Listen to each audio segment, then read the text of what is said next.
ओम नमः शिवाय। शिव महापुराण अध्याय 33।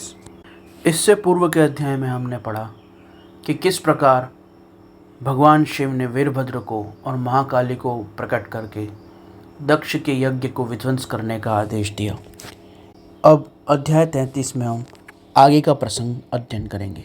ब्रह्मा जी कहते हैं, नारद, महेश्वर के इस वचन को आदरपूर्वक सुनकर वीरभद्र बहुत संतुष्ट हुए। उन्होंने महेश्वर को प्रणाम किया। तत्पश्चात उन देवाधिदेव शूली की उपर्युक्त आज्ञा को शिरोधार्य करके वीरभद्र वहाँ से शीघ्र ही दक्ष के यज्ञ मंडप की ओर चले। भगवान शिव ने केवल शोभा के लिए उनके साथ करोड़ों महावीर गणों को भेज दिया, जो प्रलयकालीन अग्नि के समान तेजस्वी थे। वह कौतूहलकारी प्रबल वीर प्रमथगण वीरभद्र के आगे पीछे चल रहे थे। काल के भी काल भगवान रुद्र के वीरभद्र सहित जो लाखों पार्षद थे, उन सब का स्वरूप रुद्र के ही समान था। उन गणों के साथ महात्मा वीरभद्र भगवान शिव के समान ही वेशभूषा धारण किए रथ पर बैठकर यात्रा कर रहे थे। उनके एक सहस्त्र भुजाएं थी, शरीर में नागराज लपेटे हुए थे। वीरभद्र बड़े प्रबल और भयंकर दिखाई देते थे। उनका रथ बहुत विशाल था। उसमें 10,000 सिंह जोते हुए थे, जो प्रयत्नपूर्वक उस रथ को खींच रहे थे। उसी प्रकार बहुत से प्रबल सिंह, शार्दूल, मगर, मत्स्य और सहस्रों हाथी उस रथ को पार्श्व भाग से रक्षा करते थे। काली, कात्यायनी, ईशानी, चामुंडा, मुंडमर्दिनी, भद्रकाली, भद्रा, त्वरिता तथा वैष्णवी, इन 9 दुर्गाओं के साथ समस्त भूतगणों के साथ महाकाली दक्ष का विनाश करने के लिए चली। डाकिनी, शाकिनी, भूत, प्रमथ, गुह्यक, कुष्मांड, परपट, चटक, ब्रह्म राक्षस, भैरव तथा क्षेत्रपाल आदि ये सभी वीर भगवान शिव की आज्ञा का पालन एवं दक्ष के यज्ञ का विनाश करने के लिए तुरंत ही चल दिए। इनके सिवा 64 गणों के साथ योगिनियों का मंडल भी सहसा कुपित हो दक्ष यज्ञ का विनाश करने वहाँ से प्रस्थित हुआ। इस प्रकार कोटि कोटि गण, विभिन्न प्रकार के गणाधीश वीरभद्र के साथ चले।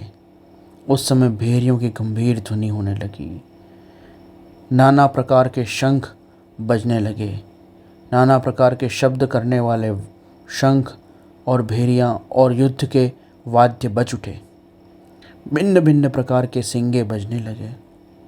महामुने, सेना सहित वीरभद्र की यात्रा के समय वहाँ बहुत से शुभ और सुखद शकुन होने लगे।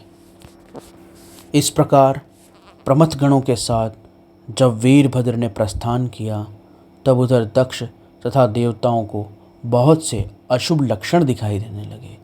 देवर्षि, यज्ञ विध्वंस की सूचना देने वाले त्रिविध उत्पात प्रकट होने लगे। दक्ष की बाई आँख, बाई भुजा और बाई जांघ फड़कने लगी।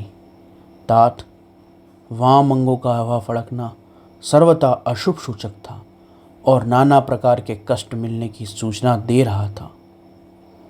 उस समय दक्ष की यज्ञशाला में धरती डोलने लगी। दक्ष को दोपहर के समय दिन में ही अद्भुत तारे दिखने लगे। दिशाएं मलिन हो गई। सूर्यमंडल चितकबरा दिखने लगा। उस पर हजारों घेरे पड़ गए, जिससे वह भयंकर जान पड़ता था। बिजली और अग्नि के समान दीप्तमान तारे टूट टूट कर गिरने लगे और भी बहुत से भयानक अशुभ शकुन होने लगे। इस बीच में वहाँ आकाशवाणी प्रकट हुई, जो संपूर्ण देवताओं और विशेष रूप से दक्ष को अपनी बात सुनाने लगी। आकाशवाणी हुई, ओ दक्ष, आज तेरे जन्म को धिक्कार है। तू महामूढ़ और पापात्मा है। भगवान शिव की ओर से आज तुझे महान दुख प्राप्त होगा, जो किस तरह नहीं टल सकता। अब यहाँ तेरा हाहाकार भी नहीं सुनाई देगा। ये मूढ़ देवता जो अभी तक तेरे यज्ञ में उपस्थित हैं, उनको भी महान दुख होगा, इसमें कोई संशय नहीं है। ब्रह्मा जी कहते हैं, मुने, आकाशवाणी की यह बात सुनकर और पूर्वोक्त अशुभ सूचक लक्षणों को देखकर दक्ष तथा दूसरे देवता अत्यंत भयभीत हुए। उस समय दक्ष मन ही मन अत्यंत व्याकुल हो गया और कांपने लगा एवं लक्ष्मीपति भगवान विष्णु की शरण में गया। दक्ष भय से भयभीत होकर अधीर और बेसुध हो गया था।